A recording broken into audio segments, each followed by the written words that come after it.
하나님의 말씀을 보겠습니다. 신약 성경입니다. 로마서 말씀입니다. 신약 성경입니다. 로마서 말씀입니다. 5장 말씀입니다.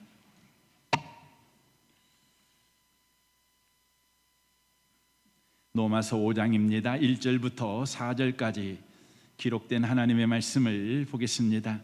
같은 목소리로 읽으실 때 살아계신 하나님의 음성을 듣는 복된 시간 되시기를 바랍니다. 1절부터 읽겠습니다. 그러므로 우리가 믿음으로 의롭다 하심을 받았으니 우리 주 예수 그리스도로 말미암아 하나님과 화평을 누리자. 또한 그로 말미암아 우리가 믿음으로 서 있는 이 은혜의 들어감을 얻었으며 하나님의 영광을 바라고 즐거워하느니라. 다만 이뿐 아니라 우리가 환난 중에도 즐거워하나니 이는 환난은 인내를, 인내는 연단을, 연단은 소망을 이루는 줄 알미로다. 아멘. 이 말씀에 의지해서 성도의 현실 이해라는 제목으로 하나님의 말씀을 전하겠습니다. 오늘 본문은 그러므로로 시작합니다. 1절입니다. 그러므로 우리가 믿음으로 의롭다 하심을 받았으니 우리 주 예수 그리스도로 말미암아 하나님과 화평을 누리자라고 말씀합니다. 믿음으로 구원받은 자의 현실은 하나님과 회복된 관계 위에 세워진 현실이라는 것을 말씀하고 있습니다. 바로 하나님 안에 있는 현실을 저와 여러분이 지금 살아가고 있다는 것입니다. 과거의 우리의 현실은 하나님의 진노 아래 있는 현실이었습니다. 하나님의 진노 아래 있는 현실이란 하나님이 우리를 내버려둔 현실입니다. 바로 하나님 밖에 있는 현실이었다는 것입니다. 이로 인해 인간이 홀로 만들어가는 현실을 살아가야만 했습니다. 사람이 무엇으로 심든지 그대로 거두는 현실을 말합니다. 이로 인해 인류 역사는 사람이 심는 것이 무엇인지를 보는 바로 현실을 살아가게 되었습니다. 분쟁과 전쟁, 인종 갈등, 이념 갈등, 남녀 갈등, 차별, 빈부 차이, 코로나19나 기후변화 등이 대표적인 것입니다. 이런 일들은 하나님이 존재하지 않기 때문에 일어난 일이 아니라 하나님을 외면한 사람의 선택과 결정이 바로 만들어낸 현실이라는 것입니다. 그러나 인류 역사와 인생의 대반전이 일어났습니다. 하나님이 인생과 역사 속에 친히 들어오셨습니다. 십자가와 부활로 예수 이전의 시대를 끝내버리시고 예수 이후의 시대를 시작하신 것입니다. 예수 시대가 열렸습니다. 은혜의 시대, 구원이 현실이 된 것입니다. 이는 하나님이 일하는 현실입니다. 하나님이 원인이 되고 하나님이 만들어내는 결과가 우리의 현실이 되는 시대를 의미하고 있습니다. 이 시대는 은혜가 기반이 되는 현실입니다. 거기에는 이전에 없던 용서와 허용과 오래 참음과 기다림과 믿음과 소망과 구원과 반전과 역전이 있게 된 것입니다. 오늘 성경은 놀랍게도 우리가 이미 은혜의 시대, 바로 구원의 현실 속으로 들어와 있다고 말씀합니다. 5장 1절을 다시 한번 보겠습니다. 그러므로 우리가 믿음으로 의롭다 하심을 받았으니라고 말합니다. 이 의롭다 함을 받았으니라는 것은 과거 완료 행위입니다. 예수로 말미암아 끊어진 관계가 해결되어 지금은 아버지와 자녀 관계로 회복된 자리에 우리가 있다라는 의미입니다. 그러므로 우리 주 예수 그리스도로 말미암아 하나님과 화평을 누리자라고 성경이 말합니다. 이미 하나님이 우리의 아버지시니 이제 아버지가 없는 고아처럼 현실에 쩔쩔매여 살지 말고 현실 속에서 자녀됨을 누리라라고 이렇게 말씀하고 있는 것입니다. 이것은 우리 지갑에 아버지가 주신 점심값으로 넉넉하게 주신 돈이 들어있다는 의미입니다. 우리가 밥을 굶는다면 그것은 돈이 없어서가 아니라 돈을 쓰지 않아서 굶는 사람이라는 것입니다. 이제 돈이 없어 밥 굶던 과거에 머물 틈이 없다는 것입니다. 밥을 굶고 있는 현실에 원망하고 불평하고 있을 수 없다는 것입니다. 우리는 이미 하나님이 우리 아버지가 된 현실을 살기 때문입니다. 마태복음 7장 9절을 보십시오. 너희 중에 누가 아들이 떡을 날라 하는데 돌을 주며 생선을 날라 하는데 뱀을 줄 사람이 있겠느냐? 너희가 악한 자라도 좋은 것으로 자식에게 줄 알거든. 하물며 하늘에 계신 너희 아버지께서 구하는 자에게 좋은 것으로 주시지 않겠느냐? 좋은 것으로 주시는 하나님이 우리 아버지인 현실을 저와 여러분이 지금 살아가고 있다는 것입니다. 계속해서 2절을 보십시오. 또한 그로 말미암아 우리가 믿음으로 서 있는 이 은혜에 들어감을 얻었으며 라고 말합니다. 이 은혜에 들어감을 얻었다는 것은 이미 은혜 속에 들어간 현실을 완료형으로 표현하고 있는 것입니다. 지금 이 은혜에 이미 들어와 있다는 것입니다. 그러므로 성도의 현실은 예수로 말미암아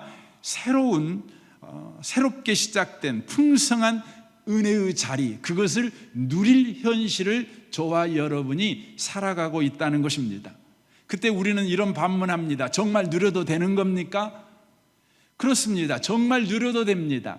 그 근거가 무엇입니까? 이렇게 우리가 묻는다면 그 근거가 그러므로 앞에 있는 로마서 4장 23절에서 25절이 되는 겁니다. 그래서 오늘 본문이 그러므로로 시작하는 것입니다. 23절을 보겠습니다. 그에게 의로 여겨졌다 기록된 것은 아브라함만 이해한 것이 아니요 의로 여기심을 받을 우리도 이함이니 곧 예수 우리 주를 죽은 자 가운데서 살리신 이를 믿는 자니라. 예수는 우리가 범죄한 것 때문에 내줌이 되고 또한 우리를 의롭다 하시기 위하여 살아나셨느니라 라고 말씀합니다. 예수는 우리가 범죄한 것 때문에 내줌이 되고 또한 우리를 의롭다 하시기 위하여 살아나셨느니라. 과거형을 쓰고 있습니다. 이미 2000년 전에 예수가 오셨고 죽으셨고 부활하셨다는 것입니다. 그러므로 구원은 이미 완료되었다는 것입니다. 구원은 하나님이 우리의 어떠하심과 상관없이 먼저 일하신 사건이라는 것입니다. 그리고 우리에게 은혜로 바로 그 구원을 베풀어 주신 것이라는 것입니다. 세상 종교는 구원을 얻기 위해 사람이 먼저 일해야 합니다. 지극정성이 필요합니다. 그래서 지성이면 감천이라고 세상 종교에서는 말합니다. 그래도 안심할 수 없습니다. 사람이 한 일로 구원이 결정되기 때문에 그렇습니다. 그러나 우리 하나님은 다릅니다. 하나님은 우리가 먼저 무엇을 해야만 비로소 반응하는 소극적이신 분이 아니십니다. 먼저 앞서 행하시는 하나님이십니다. 우리는 이 점을 놓쳐버리면 안 됩니다. 우리가 구원을 누리지 못하는 것은 하나님이 앞서서 일하시는 분, 먼저 일하시는 분이라는 것을 받아들이지 않기 때문입니다.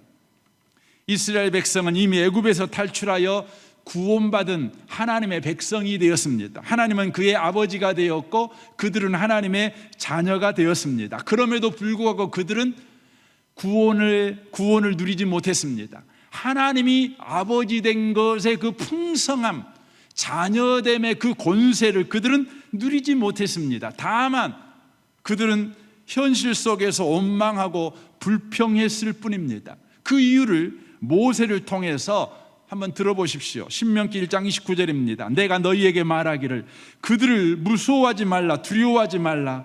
너희보다 먼저 가시는 너희 하나님 여호와께서 애굽에서 너희를 위하여 너희 목전에서 모든 일을 행하신 것 같이 이제도 너희를 위하여 싸우실 것이며 광야에서도 너희가 당하였거니와 사람이 자기 아들을 아는 것 같이 너희의 하나님 여호와께서 너희가 걸어온 길에서 너희를 아느사 이곳까지 이르게 하셨느니라 하나 이 일에 너희가 너희 하나님 여호와를 믿지 아니하였도다. 어떤 하나님을 믿지 않은 것입니까? 먼저 일하신 하나님, 앞서 행하신 하나님, 그리하여 안고 일하시는 하나님, 안아주시는 하나님을 그들은 믿지 않았습니다.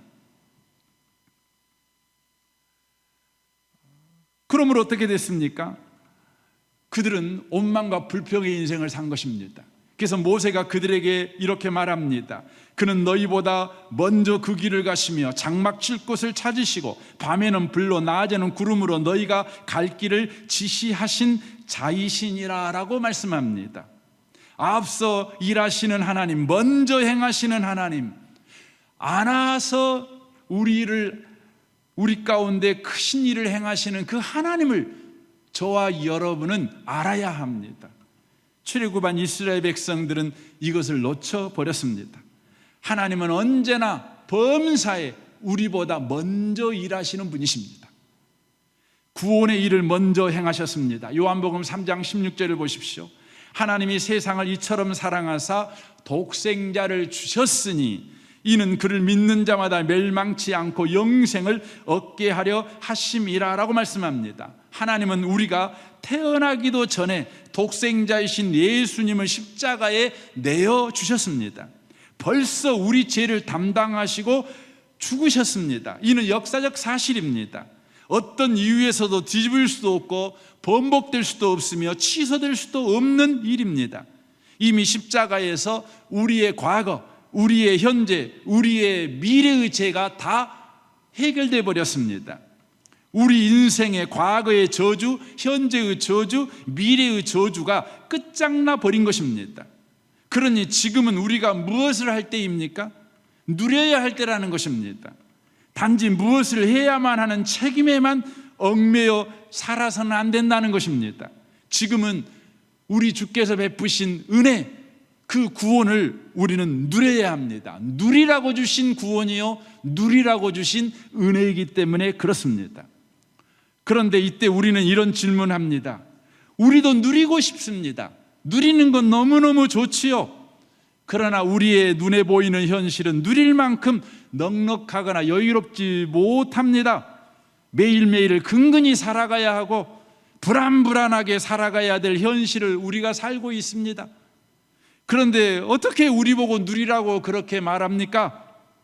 은혜의 현실이라고 성경은 써져 있지만 우리가 딛고 살고 있는 현실은 고난의 현실이고 환난의 현실인데 말입니다.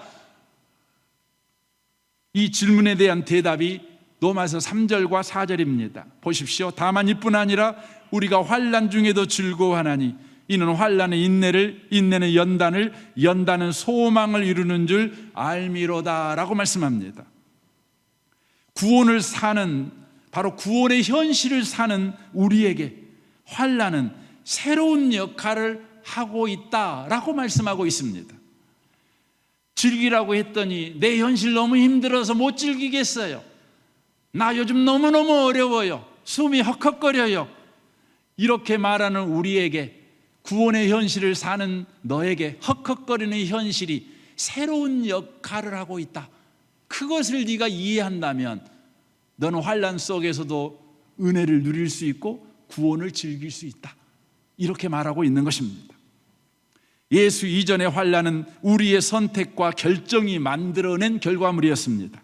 그러므로 환난은 심판이었습니다. 망하는 자가 되는 것이었습니다. 우리는 이런 이해의 틀을 가지고 여전히 환난을 봅니다. 그래서 환난은 언제나 싫습니다. 겁납니다. 두려운 일입니다. 우리가 이미 구원받아 구원의 현실을 살고 있지만 환난을 인과응보로만 이해하고 있는 것입니다. 잘하면 복받고 못하면 벌받는다는 이해의 틀이 우리가 이해하는, 환난을 이해하는 전부입니다. 예수가 오셨습니다. 이제 우리는 예수가 오신 이후의 시대, 예수 시대를 살고 있습니다. 그렇다면 구원의 현실 속에서 환난은 어떤 역할을 하는 것입니까? 이것을 알려면 우리의 구원이 예수로 말미암아 주신 구원이라는 것을 저와 여러분이 이해해야 합니다. 예수로 말미암아 주신 구원이란 무엇입니까? 고린도전서 1장 23절입니다. 우리는 십자가에 못 박힌 그리스도를 전하니 유대인에게는 거리끼는 것이요 이방인에게는 미련한 것이로되 오직 부르심을 받은 자에게는 유대인이나 헬라인이나 그리스도는 하나님의 능력이요 하나님의 지혜니라 라고 말씀합니다. 십자가에 못 박힌 그리스도, 십자가에서 고난받는 그리스도는 세상 사람들에게는 거리끼는 것이요 미련한 것입니다.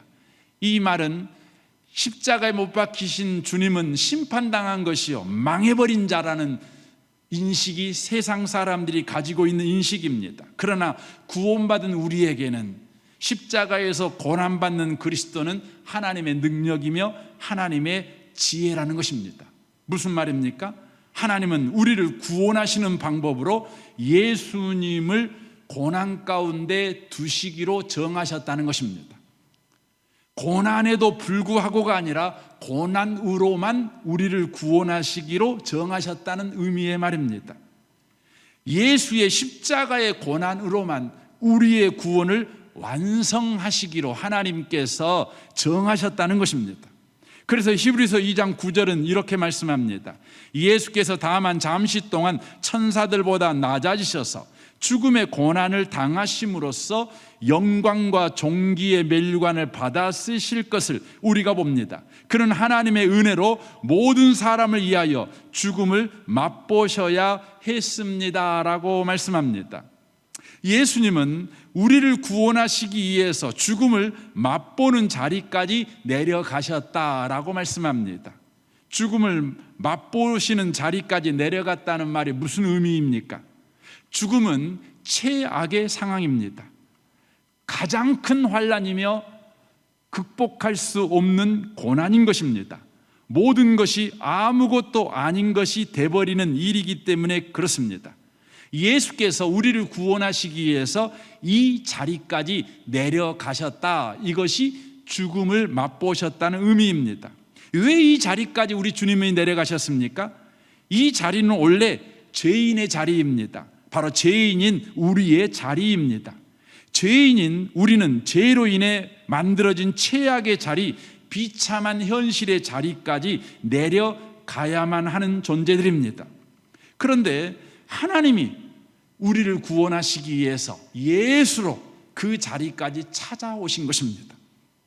이것이 예수님이 죽음을 맛보았다는 의미입니다. 우리는 예수님이 받은 고난에 대한 이해가 부족합니다. 그러다 보니 잘하면 복, 못하면 벌이라는 인과응보식으로밖에 고난을 이해하지 못합니다. 고난은 인생에서 남녀노소 빈부귀천 가리지 않고 누구나 겪는 보편적인 현실입니다. 그래서 인생이 고달프다고 말합니다. 그러나 이미 구원의 현실을 사는 그리스도인에게 고난은 뭐냐? 바로 예수님, 하나님이 예수로 찾아오신 자리라는 것입니다. 예수님이 십자가의 고난으로 우리를 구원했다. 이 말이 어떤 말이냐? 바로 하나님이 예수로 바로 우리의 고난의 자리에 찾아오셨다. 이 말이에요. 어떤 이유에서 고난과 환난을 당하든지 하나님이 예수로 함께한 자리가 바로 우리의 환난의 자리이고 고난의 자리라는 것입니다. 예수로 일하는 자리가 바로 구원의 현실을 사는 저와 여러분에게 환난이 새로운 역할을 하는 의미라는 것입니다. 이것을 모르면 고난이 올 때 이미 구원받은 자임에도 다만 불평하고 억울해할 뿐입니다. 구원받은 이스라엘 백성들은 이제 가나안 땅을 향해 나아갑니다. 그리고 가나안 땅을 점탐하기 위해서 12점탐꾼을 보냅니다. 돌아온 점탐꾼들이 보고합니다. 먼저 10명의 점탐꾼이 보고합니다. 민수기 13장 32절입니다. 이스라엘 자손 앞에서 그 정탐한 땅을 악평하여 이르되 그들은 악평했습니다. 왜 악평했을까요? 들어보십시오. 우리가 두루다니며 정탐한 땅은 그 거주민을 삼키는 땅이요 거기서 본 백성은 신장이 거대한 자들이며 거기서 네피림 후손인 아낙자손의 거인을 보았나니 우리는 스스로 보기에도 메뚜기 같으니 그들이 보기에도 그와 같았을 것이니라 라고 말씀합니다. 그들이 본 가나안에는 누구만 있는 가나안이었냐면 거인 아낙자손만 있는 가나안이었습니다. 그러므로 거인 아낙자손만 있는 그 가나안 땅에 이스라엘 백성이 간다면 그들은 메뚜기 신세를 못 면할 것입니다. 왜 그들은 악평했습니까? 가나안 땅에 함께 하시는 하나님을 그들은 못 봤습니다. 가나안 땅이 그들이 힘으로는 극복할 수 없는 땅이었습니다. 고난의 땅이었습니다. 환난의 땅이었습니다. 그런데 구원받은 그리스도인임에도 불구하고 고난은 하나님이 예수로 일하는 땅, 하나님이 예수로 우리와 함께하는 땅인데 그 이해가 없다 보니 다만 가나안 땅은 아낙 자손만 있는 땅으로 그들은 보았습니다. 이 말에 온 회중이 바로 동의했습니다. 그리하여 어떻게 됐습니까? 14장 1절입니다. 온 회중이 소리를 높여 부르짖으며 백성이 밤새도록 통곡하였더라. 이스라엘 자손이 다 모세와 아론을 원망하여 온 회중이 그들에게 이르되 우리가 애굽 땅에서 죽었거나 이 광에서 죽었으면 좋았을 것을 어찌하여 여호와가 우리를 그 땅으로 인도하여 칼에 쓰러지게 하려 하는가? 우리 처자가 사로잡히리니 애굽으로 돌아가는 것이 낫지 아니하랴. 이에 서로 말하되 우리가 한 지휘관을 세우고 애굽으로 돌아가자 하매라고 말합니다. 열 점탕꾼들은 똑똑하고 잘난 사람들입니다. 지성인들입니다. 지도자들입니다. 지도자들이 가나안 땅, 곧 환난과 고난을 하나님이 없는 땅, 이런 이해를 갖자 회중들이 그것에 대하여 동의합니다. 그리하여 그들 가운데 원망과 불평이 나옵니다. 하나님이 없는 땅으로 우리를 가게 만들었다. 하나님 없이 우리를 그 땅으로 가게 해 그 백성들에게 우리를 죽게 하려고 하나님이 그렇게 하고 있다 하고 원망했습니다. 그러므로 애굽으로 돌아가자, 이렇게 나온 것입니다. 사랑하는 성도 여러분, 이 시대의 많은 지성인들이 외칩니다. 고난과 환난은 하나님이 없는 땅이라고, 하나님이 일하지 않는 땅이라고. 그때 우리는 동의합니다. 왜 우리를 하나님이 없는 환난 속으로 우리를 몰아넣어 우리를 죽이십니까?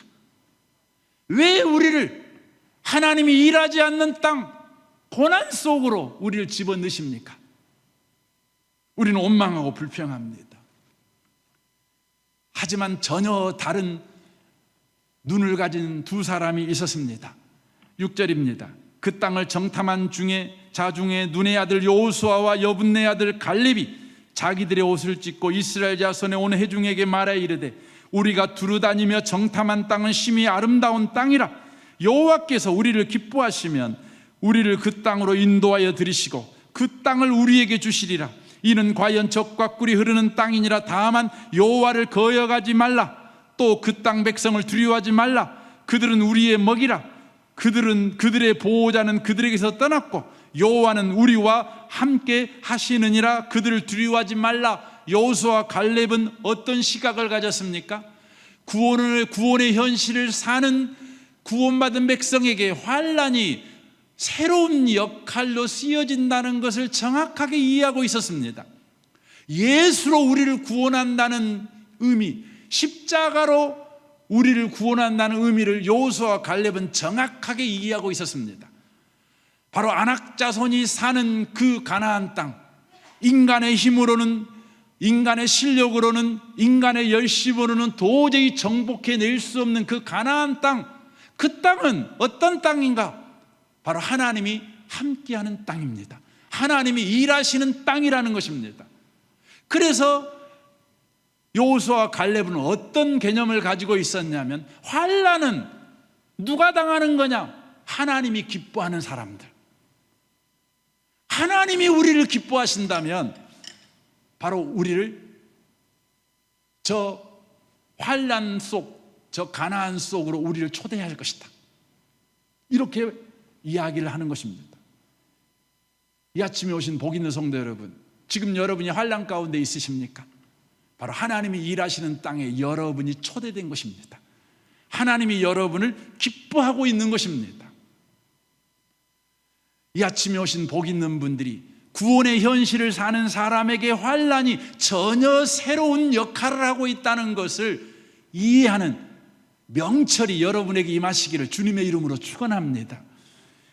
3절 4절 다시 한번 보겠습니다. 다만 이뿐 아니라 우리가 환난 중에도 즐거워하나니 이는 환난은 인내를, 인내는 연단을, 연단은 소망을 이루는 줄 알미로다 라고 말씀합니다. 구원의 현실을 사는 저와 여러분에게 환난이 또 새로운 역할을 합니다. 어떤 역할입니까? 바로 담는 그릇 역할을 한다는 것입니다.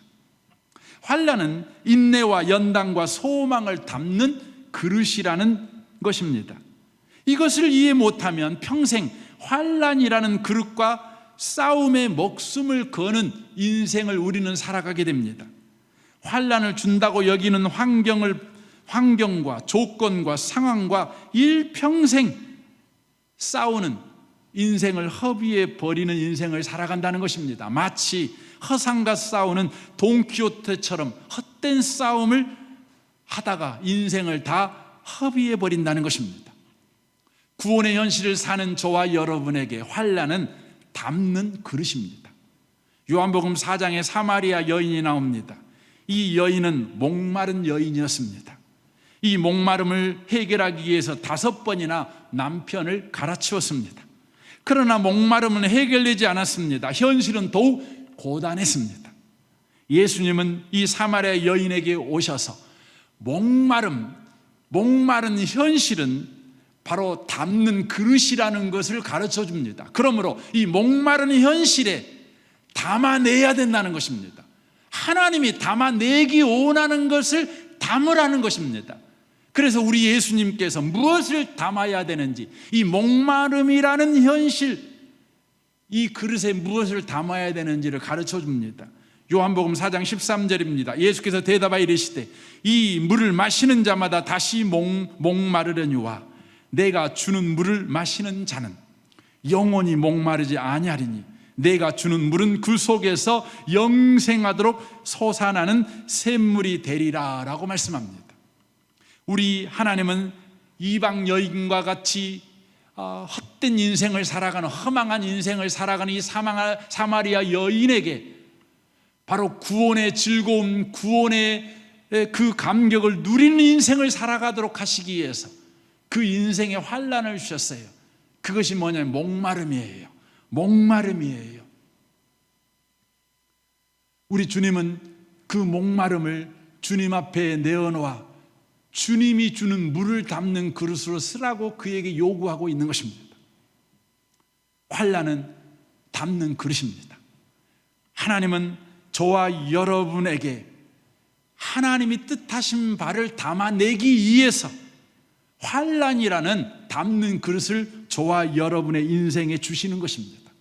고린도후서 4장 7절입니다. 우리가 이 보배를 질그릇에 가졌으니 라고 말합니다. 이 보배를 질그릇에 가졌대요. 이 말이 무슨 의미입니까? 보배를 질그릇 같은 현실에 담았으니 라는 의미의 말입니다. 보배는 질그릇 같은 현실에 담는다는 것입니다. 우리의 조건과 상황은 보잘것없습니다. 우리의 실력도 성격도 영향력도 형편없습니다. 그래서 우리는 고통스러운 현실을 살아간다고 생각합니다. 그러나 고통스러운 현실은 보배를 담아내기 위해서 하나님이 보내신 자리라는 것입니다. 다시 말하면 하나님이 보배를 담기 위해 질그릇 같은 현실에 우리를 보내셨다는 것입니다. 다시 표현하면 보배를 담기 위해서 우리를 질그릇 상태에 두셨다는 것입니다. 환난의 상태에 두셨다는 것입니다. 그래서 고린도후서 4장 8절에 이렇게 말합니다. 우리가 사방으로 우겨쌈을 당하여도 쌓이지 아니하며 답답한 일을 당하여도 낙심하지 아니하며 박해를 받아도 버림받지 아니하며 거꾸러뜨림을 당하여도 망하지 아니하고 우리가 항상 예수의 죽음을 몸에 짊어짐은 예수의 생명이 또한 우리 몸에 나타나게 하려 함이라 라고 말씀합니다. 예수의 죽음을 몸에 짊어짐, 이것이 뭡니까? 사방으로 우겨싸움을 당하는 것, 답답한 일을 당하는 것, 박해받는 것, 거꾸로 뛰임을 당하는 것, 곧 환난 가운데 있는 것이죠. 고통스러운 현실 가운데 있는 것이죠. 이것은 어쩌다 보니 재수 없어서 생긴 일이 아닙니다. 우리가 능력이 없어서 또 잘못 살아서 밀려난 곳이 아니라는 것입니다. 하나님이 신적인 권능과 개입으로 이유를 가지고 우리를 보내신 자리라는 것입니다. 담아내기 위해서, 하나님이 뜻하신 바를 채워넣기 위해서 우리 하나님이 담는 그릇으로, 바로 환난으로 저와 여러분을 보내셨다는 것입니다. 그래서 데살로니가 후서 1장 5절에 이렇게 말합니다. 메시지 성경으로 읽겠습니다. 이 모든 고난은 하나님께서 여러분을 그 나라에 합당한 사람이 되게 하시겠다고 작정하신 분명한 표이십니다. 작정하신 분명한 표입니다. 하나님이 뜻을 세우시고 의지를 가지시고 그 뜻하신 바를 우리의 삶에 바로 성취하신 일이 뭐냐? 그것이 저와 여러분에게 고난으로 나타났다는 것입니다. 왜입니까? 그 나라에 합당한 사람이 되게 하시려고. 그리스도인이 환난을 받는 것은 그것이 어떤 것이건 하나님 나라에 합당한 자로 세우시기 위해서 우리 하나님이 작정하신 일이라는 것입니다. 만약 우리에게 고난이나 환난이 없다면 그 사람은 천국 백성다운 삶을 살아갈 기회, 천국 백성다운 사람으로 세움받을 기회를 얻지 못하는 사람이라는 것입니다. 그래서 시편 66편에 보면 이렇게 시편 기자는 고백합니다. 만민들아 우리 하나님을 송축하며 그의 찬양 소리를 들리게 할지어다. 그는 우리 영혼을 살려두시고 우리의 실족함을 허락하지 아니하시는 주시로다. 지금 이 시편 기자는 하나님을 찬양하자, 하나님의 귀에 우리의 찬양 소리가 들리도록 우리가 힘차게 하나님을 찬양하자 이렇게 촉구합니다. 근데 왜 찬양하자고 그러느냐? 그 이유가 있습니다. 10절입니다. 하나님이여 주께서 우리를 시험하시되 우리를 단련하시기를 은을 단련한 같이 하셨으며 우리를 끌어 그물에 걸리게 하시며 어려운 짐을 우리 허리에 메어 두셨으며 사람들이 우리 머리를 타고 가게 하셨나이다. 우리가 불과 물을 통과하였더니 주께서 우리를 끌어내사 풍부한 곳에 들이셨나이다 라고 말합니다. 하나님께서 우리를 시험하셨기 때문에 하나님을 찬양하자는 것입니다. 하나님께서 우리를 단련하셨기 때문에 찬양하자는 것입니다. 하나님이 우리를 그물에 걸리게 하셨기 때문에, 어려운 짐을 허리에 메셨기 때문에, 우리의 머리를 타고 사람들이 가게 하셨기 때문에, 여기에 우리의 머리를 타고 가게 하셨다는 말은 우리가 굴욕을 당했다는 것입니다. 여러분, 누군가가 여러분 머리를 발로 밟았다고 생각해 보세요. 여러분, 얼마나 좌절입니까? 얼마나 모멸감을 느끼는 순간 아니겠습니까? 우리 하나님이 그렇게 하셨다는 것입니다. 그렇게 하신 하나님을 우리 찬양합시다, 이렇게 지금 말하고 있는 겁니다. 왜입니까? 이 시편 기자는 구원의 현실을 사는 그리스도인에게, 이미 구원 안에 들어가 구원을 누릴 자격을 가진 그리스도인에게 환난은 더 이대한 일을 담아내는 그릇이라는 것을 이해했기 때문에 그렇습니다.